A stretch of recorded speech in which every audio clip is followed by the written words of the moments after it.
is enough said. What's up, Heat Nation? Ernest here, back with another Miami Heat Talk video. Video number 2 of the day, you guys, so I would really appreciate your support. Don't forget to like, share, and subscribe to the channel. Don't forget to click that notification bell to get all your boys' updates. And together, you guys know what I'm going to say, but I'm finna say it. Let's rock and roll on another Miami Heat Talk adventure. Now, this video, you guys, I cut an episode earlier today about the Miami Heat's devastating loss to the Boston Celtics, and believe me, that sucked ass.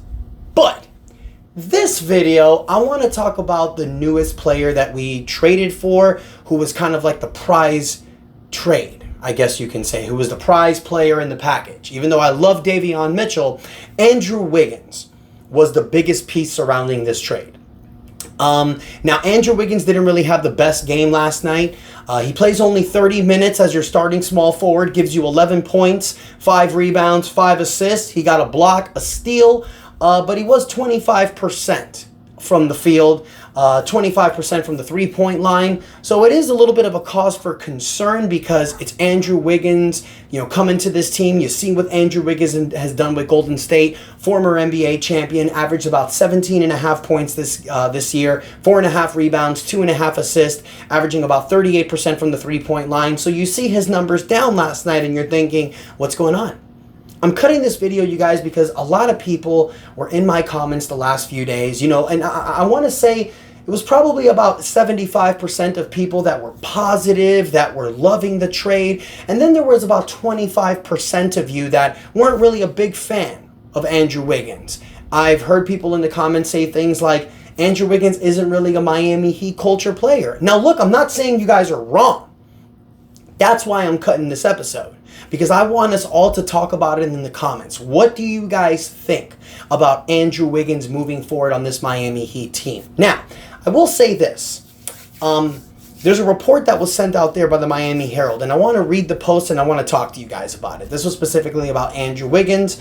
As Andrew Wiggins adjusts to a new environment, new teammates and a new coaching staff, he's being relied on to help lift the Miami Heat in the Eastern Conference standings. With just 2 months left in the regular season, that may sound unfair to Wiggins, but he understands and accepts the challenges he now faces. What Wiggins said, the quote from Wiggins, it's the NBA. When you get traded mid-season, you got to figure it out. That's what I'm trying to do. We have great teammates here, great coaching staff. Everybody has been wonderful to me. So I'm excited. We didn't win today, but we got a lot coming down the stretch. Andrew Wiggins also said, I'm just trying to figure it out. My spot's on the floor. All new teammates for me, so I'm going to figure it out. I enjoy the process. End quote. I will say this. I know a lot of people are looking at Andrew Wiggins and not thinking that he's the right fit on this roster. Some of you may be right, but some of you may be wrong.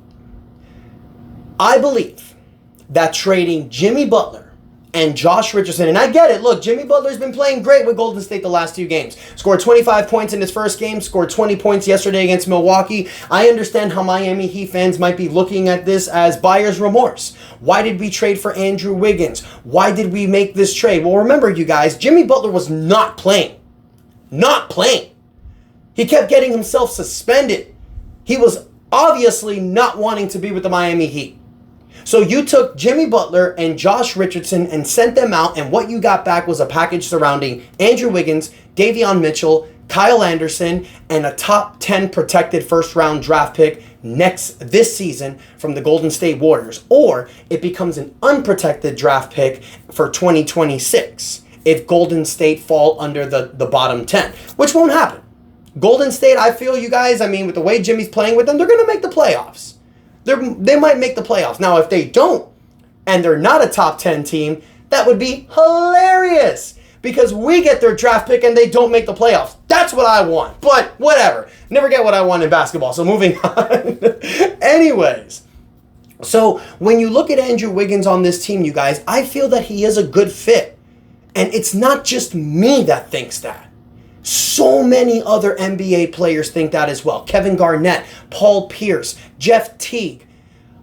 Kendrick Perkins. There's been so many people that have said that Andrew Wiggins is a good fit with this Miami Heat team. Now, for the other people who think like me and are probably screaming this whole episode I've cut this, it's just one game. It's just one game. I didn't expect Andrew Wiggins to drop 30 on Boston last night. I even said it in my channel before. There's a big chance that the Heat are going to lose that game against Boston. It's the first game with the team. They're getting acclimated. They're learning the system. And honestly, when a lot of guys get traded mid-season, the last thing they want to do is step on toes. So they're kind of just figuring it out. They're kind of making sure that, they're not like pissing anybody off. It's the first game. I really believe that Andrew Wiggins will find his footing on this Miami Heat roster. He's a solid two-way player. He can score. He can hit the three-point shot. Andrew Wiggins makes a few more of those three-point shots yesterday, and we're not having this conversation. We're having a great time. We're talking about how Andrew Wiggins is a great fit. Now, I will say this. Some of you were in the comments, and you did say something interesting, and that I did kind of notice. In the press conference, he was very nonchalant. He was answering questions the right way. I felt like in the press conference between Kyle Anderson, who had no emotion being on this team, Andrew Wiggins and Davion Mitchell, the one that was giving the best answers, the one that seemed actually excited to be here was Davion Mitchell. And I said it in my episode yesterday. I believe that Davion Mitchell is the point guard that we can continue to move forward with. Maybe not the starting point guard. Maybe you can get a draft pick, maybe you can get a point guard in this year's draft and you can insert him as the starting point guard. But Davion Mitchell, in my opinion, can be a Miami Heat point guard for the future. Whether he's a starting point guard or a backup point guard, I want him on this roster because he shows the embodiment of what a Miami Heat culture player is. I know Davion Mitchell didn't have the best game yesterday, but I love seeing him out there on this roster. I feel that he's a perfect fit. I also feel that Andrew Wiggins can be a great fit. I said it in my episode earlier today, you guys. One thing I love about this Miami Heat roster with the players that we have, there's no superstar. Tyler Hero is our leading scorer, but any given night, any of these players can bust out and have a great game on you. Tyler Hero, Andrew Wiggins, Bam Adebayo, Khalil Ware, Nikola Jovic, Jaime Jaquez, Duncan Robinson, even Terry Rozier, that one game. But what I'm saying, you guys, is what I like about this team and why I'm excited about where the season is going to go is because Spo is going to figure out the right offense for this team. He's going to figure out the way that this team can play correct, smart basketball. I don't look at this Miami Heat roster and see it as a one superstar man show. I see it as a team that can beat you with multiple players. They have to play the right way, they have to play amazing defense, and their offense needs to be on point. And I think Andrew Wiggins can be a big contributing factor to that. So Heat Nation, I want to hear from you. I want to hear from you guys in the comments. What do you think about Andrew Wiggins on this team moving forward? Do you think that he can help us out? Or do you think that he's not a Miami Heat culture fit? Look, let's be honest. We only have Andrew Wiggins for a few more seasons. He's on a 3-year contract. 3 years left. His contract expires. He has a player option after the 2026 season. So Andrew Wiggins can opt out. So this can only be a year and a half rental. But I'm cool with that. I see this Miami Heat team as a superstar away from being championship contenders. And I know I've said that a lot in the past, you guys, but I think with this youth movement team, being in sunny South Beach, Florida, having no state income taxes with one of the best coaches in the NBA, Eric Spoelstra, I think we'll be able to entice a superstar to come here. I know no Heat fans want to hear about whale hunting, but that's what we do. Sometimes, usually we strike out. Sometimes we hit. So let me know what you guys think in the comments, Heat Nation. Don't forget to like, share, subscribe. We're pushing to 6,000 subscribers, and I need all hands on deck. Thank you guys so much for the continued support. And until next time, your boy Ernest out, and that is enough said.